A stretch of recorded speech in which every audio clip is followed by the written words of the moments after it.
વિદ્યાર્થી મિત્રો, આજે આપણે ધોરણ 9 વિષય સંસ્કૃતમાં ચેપ્ટર નંબર 4 વિશેનો અભ્યાસ કરીશું. પાઠનું નામ છે વલ્લભી વિદ્યાસ્થાનમ, એટલે કે વલ્લભી વિદ્યાપીઠ. વિદ્યાર્થી મિત્રો, પ્રાચીન સમયથી જ ભારત દેશ એક વિદ્યાનો પ્રચાર અને પ્રસાર તરીકે ઉભરતો દેશ રહ્યો છે. પ્રાચીન સમયથી જ લેખન અંગે આપ બધા ભારત દેશની કીર્તિ વિશે જાણો છો. તે સમયની અંદર પણ ભારત દેશની અંદર ઘણા બધા વિદ્યાસ્થાનકો હતા, મોટી વિદ્યાપીઠો હતી અને દેશ વિદેશના વિદ્યાર્થીઓ આવી અને અહીંયા એટલે કે આપણા દેશ ભારતની અંદર વિદ્યા પ્રાપ્તિ કરતા હતા. એમાં ગુજરાત પ્રદેશ, આપણું ગુજરાત રાજ્ય પણ આવી વિદ્યાપીઠો ધરાવતું રાજ્ય હતું અને વિદ્યા પ્રાપ્તિ કરાવનાર એક મોખરાનું રાજ્ય હતું. તો પ્રસ્તુત પાઠની અંદર આવી એક વિદ્યાપીઠ વિશે, વિદ્યા સ્થળ વિશે આપણે અભ્યાસ કરવાનો છે. અહીંયા વ્યાકરણની દ્રષ્ટિએ પાઠ ભૂતકાળનો હોવાથી ભૂતકાળના ક્રિયાપદો પણ તમને પાઠની અંદર જોવા મળશે. તો ચાલો વિદ્યાર્થી મિત્રો, આપણે આ વિદ્યાપીઠ વિશેનો અભ્યાસ કરીએ. આપ શ્રી તમામ વિદ્યાર્થી મિત્રો પાઠ જોતી વખતે નોટબુક અને પેન અવશ્ય જોડે રાખવાની. હું જે શબ્દો વિશે બોલતી જાઉં, અનુવાદ કરાવતી જાઉં, એ વખતે તમારે જ્યાં જરૂરી હોય ત્યાં નોંધ કરતા રહેવાનું છે. તો ચાલો આપણે જોઈએ. સંપ્રતિ વિવિધાઃ વિશ્વવિદ્યાલયાઃ સુપ્રસિદ્ધાઃ સંતિ. સંપ્રતિ એટલે હમણાં, વિવિધાઃ વિવિધ, વિશ્વવિદ્યાલયો એટલે મોટી વિદ્યાલયો, સુપ્રસિદ્ધ સંતિ એટલે સુપ્રસિદ્ધ છે. તો હમણાં વિવિધ વિશ્વવિદ્યાલયો સુપ્રસિદ્ધ છે એટલે કે જાણીતી છે. તેષુ કેચન એતાદૃશાઃ સંતિ યત્ર અધ્યયનાર્થં પ્રવેશમ પ્રાપ્ય છાત્રઃ સ્વ આત્માનં ધન્યં મન્યતે. તેષુ એટલે તે બધી જે વિશ્વવિદ્યાલયો છે તેમાંની, કેચન એટલે કેટલીક, એતાદૃશાઃ સંતિ એટલે એવા પ્રકારની છે. તેષુ કેચન એતાદૃશાઃ સંતિ એટલે તેષુ તેમાંની, કેચન કેટલીક, તેમાંની કેટલીક વિશ્વવિદ્યાલયો એવા પ્રકારની છે, યત્ર જ્યાં અધ્યયનાર્થમ પ્રવેશમ, જેમાં અધ્યયન અર્થે પ્રવેશમ એટલે ભણવા માટે, અભ્યાસ કરવા માટે, પ્રવેશમ પ્રાપ્ય છાત્ર પ્રવેશ મેળવનાર વિદ્યાર્થી, સ્વ આત્માનમ એટલે પોતાની જાતને, ધન્યમ મન્યતે એટલે ધન્ય માને છે. વિદ્યાર્થી મિત્રો, ઘણી બધી શાળાઓ, કોલેજીસ એ એવા પ્રકારની હોય છે કે જેમાં આપણે એડમિશન મેળવવું એટલે એ નાની મોટી વાત હોતી નથી. તો એવા પ્રકારની જે શાળાઓ કે કોલેજીસ છે એમાં એડમિશન મેળવવું, પ્રવેશ મેળવવો એ વિદ્યાર્થી માટે એક ધન્ય બાબત છે. ફરીથી આપણે એનો અનુવાદ જોઈશું. તેષુ કેચન એતાદૃશાઃ સંતિ, તેમાંની કેટલીક એવા પ્રકારની છે કે જેમાં અધ્યયન અર્થમ પ્રવેશમ, અધ્યયન માટે પ્રવેશ, પ્રાપ્ય છાત્ર પ્રવેશ પ્રાપ્ત કરનાર વિદ્યાર્થી, સ્વ આત્માનમ ધન્યમ મન્યતે પોતાની જાતને ધન્ય માને છે. તેમાંની કેટલીક એવા પ્રકારની છે જેમાં અધ્યયન અર્થે પ્રવેશ પ્રાપ્ત કરનાર વિદ્યાર્થી પોતાની જાતને ધન્ય માને છે. એવમ એવ પુરાકાલેહ અપી અસ્માકં ભારતે દેશે એતાદૃશાઃ બહવઃ વિશ્વવિદ્યાલયાઃ આસન. એવમ એવ એટલે એવી જ રીતે પુરાકાલેહ અપી એટલે પહેલાંના સમયમાં પણ અસ્માકમ ભારતે દેશે આપણા ભારત દેશમાં એતાદૃશાહ એવા પ્રકારની બહવઃ એટલે ઘણી બધી વિશ્વવિદ્યાલયા એટલે શાળાઓ અથવા વિશ્વવિદ્યાલયો વિદ્યાપીઠો આસન એટલે હતી. ફરીથી જોઈશું આપણે. તો એવી જ રીતે પહેલાંના સમયમાં પણ એટલે કે પ્રાચીન સમયમાં પણ આપણા ભારત દેશમાં આવા પ્રકારની ઘણી બધી વિશ્વવિદ્યાલયો હતી. તત્ર વિદ્યા અધ્યયનાય દૂરાત દેશાત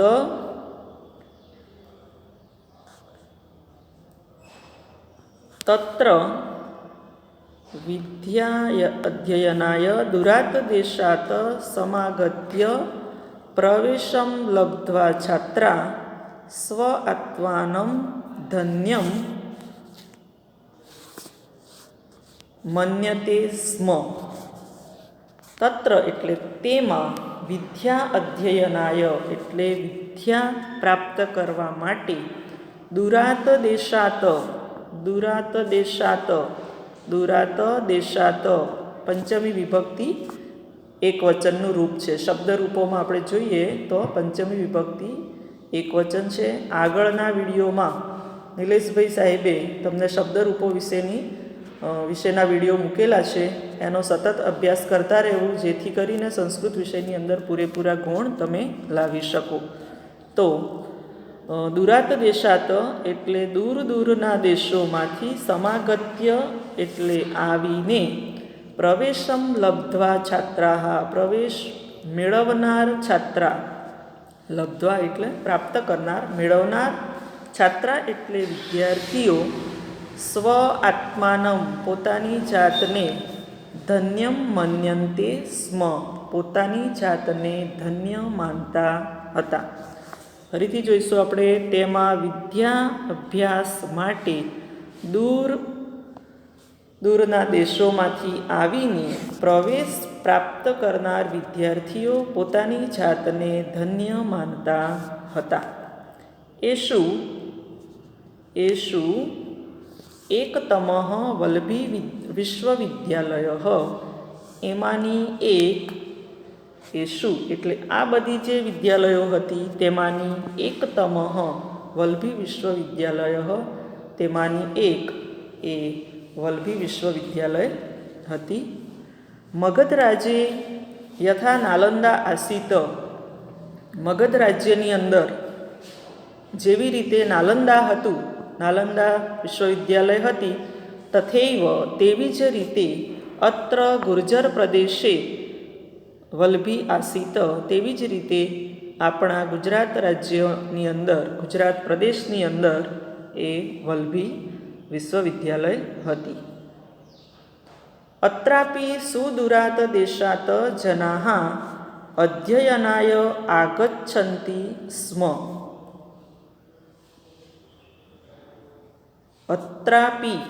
અત્રાપી સંધિ છૂટી પાડો એટલે શબ્દ આવો થાય અત્ર પ્લસ અપી અત્રાપી. તો અહીં પણ સુદૂરાત દેશાત દૂરના દેશોમાંથી જનાઃ એટલે લોકો અધ્યયનાય આગચ્છન્તિ સ્મ અધ્યયન માટે આવતા હતા. સ્મનો પ્રયોગ લાગે એટલે ક્રિયાપદ ભૂતકાળનું થઈ જાય. સ્મનો પ્રયોગ વિશે આપણે આગળ વાત કરેલી છે. અદ્યત્વે અસ્મદીયે ગુર્જર પ્રદેશે વર્તમાને ભાવનગરે જનપદે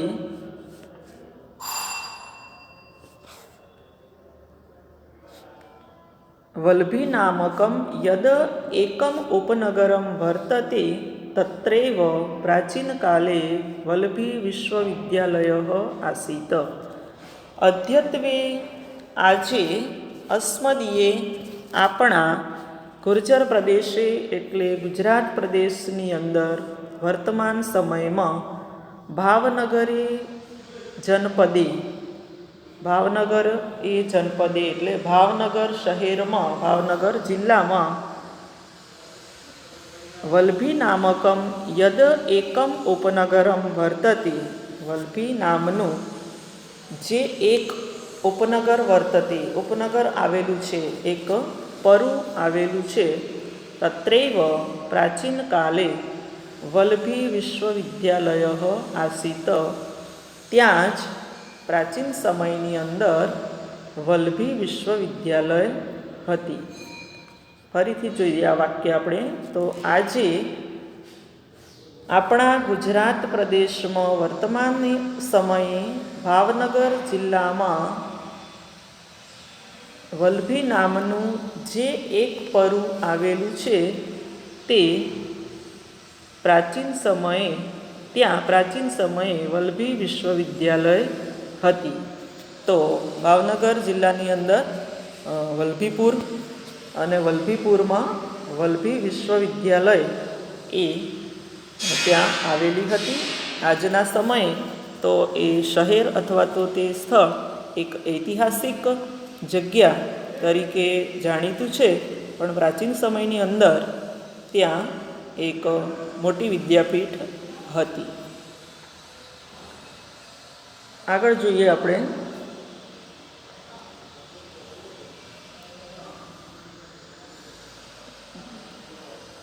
વસ્તુતસ્તુ ઇદમ ઉપનગરમ પ્રાચીન કાલાદેવ અધ્યયન અધ્યાપનસ્ય કેન્દ્રમ આસીત. વસ્તુતસ્તુ એટલે કે હકીકતમાં ઇદમ ઉપનગરમ આ શહેર અથવા તો પરુ પ્રાચીન કાલાદેવ એટલે પ્રાચીન સમયથી જ અધ્યયન અને અધ્યાપનનું કેન્દ્ર હતું. ભણવું અને ભણાવવું, અધ્યયન અને અધ્યાપનનું કેન્દ્ર હતું. પૂર્વમ અત્ર અષ્ટાદશ વિદ્યાયાઃ પઠનમ પાઠનમ ચ ભવતી સ્મ. પૂર્વમ અત્ર એટલે પહેલાં અહીં, અષ્ટાદશ વિદ્યાયાઃ એટલે 18 વિદ્યાઓ, 18 વિષયોની વાત છે વિદ્યાર્થી મિત્રો. અત્યારે આપણે કેટલા વિષયો હોય છે તો પણ આપણે થાકી જઈએ છીએ, અને પહેલાંના જે વિષયો છે એવા વિષયો તો અત્યારે છે નહીં. તો ચાલો જોઈએ પ્રાચીન સમયની અંદર એ કેવા વિષયો હતા. એતાસુ વિદ્યાસુ ચત્વારો વેદાઃ, આ બધી વિદ્યાઓમાં ચત્વારો વેદાઃ એટલે કે 4 વેદો, ષટ વેદાંગાની એટલે 6 વેદાંગ, પુરાણમ એટલે પુરાણ, ન્યાયઃ એટલે ન્યાય વિભાગ, મીમાંસા એટલે મીમાંસા દર્શન, સ્મૃતિ, આયુર્વેદ, ધનુર્વેદ, ગંધર્વવેદ, અથર્વવેદ, ચત્વારઃ ઉપવેદા 4 ઉપવેદો, અને 4 ઉપવેદોનો સમાવિષ્ટાઃ સંતિ એટલે સમાવેશ થયેલો છે. આ બધી વિદ્યાઓમાં ચત્વારો વેદાઃ, જુઓ વિદ્યાર્થી મિત્રો કેટલા વિષયો છે. 4 વેદો, 6 વેદાંગ, પુરાણ, ન્યાય, મીમાંસા દર્શન, સ્મૃતિ, આયુર્વેદ, ધનુર્વેદ, ગંધર્વવેદ, અથર્વવેદ, અર્થવેદાઃ અને 4 ઉપવેદોનો સમાવેશ થાય છે. કેટલા બધા વિષયો છે જુઓ વિદ્યાર્થી મિત્રો. અને વિષયો, આ બધા જ વિષયોની જે ભાષા હતી એ પણ સંસ્કૃત વિષય હતો. કારણ કે તમે વેદોના શ્લોકોનું પઠન ક્યાંય પણ કર્યું હોય તો તમને ચોક્કસપણે ખ્યાલ હશે કે વેદો, ધાર્મિક જે પણ પુસ્તકો છે એ લગભગ સંસ્કૃત ભાષાની અંદર જ હોય. અત્યારે જો કે બીજી ભાષાઓની અંદર અનુવાદ શક્ય છે, પણ એ સમયે આવી બધી સુવિધાઓ હતી નહીં. આગળ જોઈએ આપણે. તતઃ બૌદ્ધ દર્શનસ્ય જૈન દર્શનસ્ય ચ ઇદમ કેન્દ્રમ સજ્જાતમ. તેમાં બૌદ્ધ દર્શન એટલે બૌદ્ધ તત્વજ્ઞાન, જૈન દર્શનસ્ય એટલે જૈન તત્વજ્ઞાન એટલે કે બૌદ્ધ ધર્મ વિશે અને જૈન ધર્મ વિશે માહિતી મેળવવા માટેનું પણ આ એક કેન્દ્ર હતું. ખ્રિસ્તસ્ય ચતુર્થ્યામ શતાબ્દ્યામ ઋગ્વેદસ્ય ભાષ્યકારઃ સ્કંદસ્વામી સજ્જાતઃ. ખ્રિસ્તીની ચોથી સદીમાં ઋગ્વેદના ભાષ્યકાર સ્કંદસ્વામી થઈ ગયા. સજ્જાતઃ એટલે થઈ ગયા. ખ્રિસ્તી વર્ષ પ્રમાણે ચોથી સદીમાં ઋગ્વેદના ભાષ્યકાર સ્કંદસ્વામી થઈ ગયા.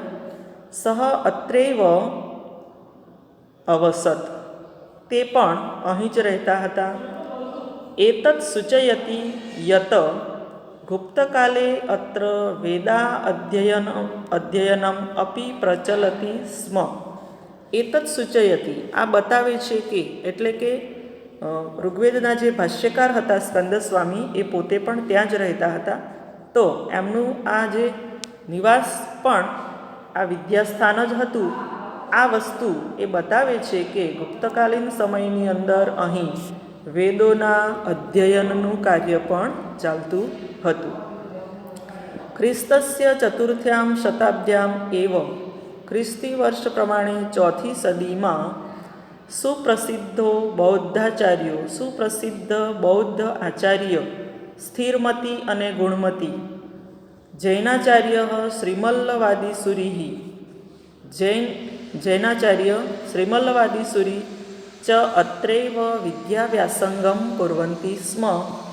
આ પણ જૈનાચાર્ય અને બૌદ્ધાચાર્યોમાં સ્થિરમતી અને ગુણમતી, અને જૈનાચાર્યમાં શ્રીમલ્લવાદીસુરી, આ બધા પણ અહીંયા જ પોતાનો વિદ્યાભ્યાસ કરતા હતા.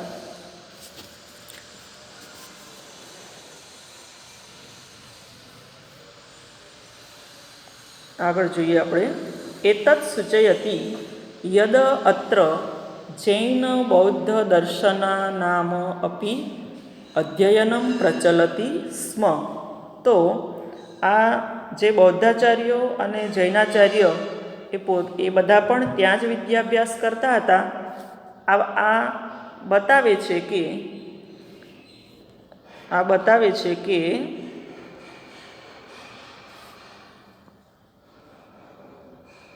જૈન બૌદ્ધ દર્શન એટલે જૈન અને બૌદ્ધ જે ધર્મ છે એનું અધ્યયન પણ અહીં ચાલતું હતું.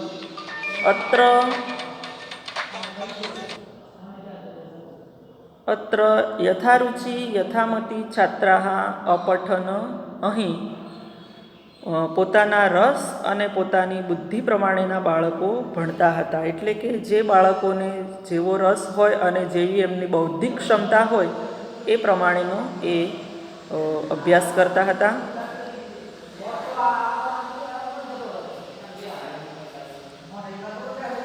આગળ પ્રવેશ અર્થમ અત્ર પ્રવેશ પરીક્ષામ અપી ભવતી સ્મ. આ વિદ્યાપીઠમાં પ્રવેશ માટે અહીં પ્રવેશ પરીક્ષા પણ હતી.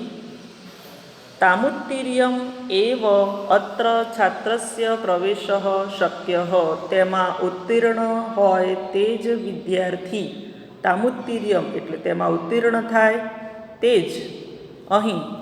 તે જ વિદ્યાર્થીનો અહીં પ્રવેશ શક્ય. આસીત એટલે હતો. આસીત હસ્તન ભૂતકાળનું રૂપ છે. તો વિદ્યાર્થી મિત્રો, આટલે સુધીનો આજે આપણે અભ્યાસ કર્યો. બીજો પાર્ટ આપણે પછીથી જોઈશું. નોટમાં જે નોંધ કરી હોય તે પ્રમાણે તમારે અનુવાદ કરતા રહેવાનું, જેથી કરી અને તમને પાઠ વિશેની માહિતી વ્યવસ્થિત સમજાય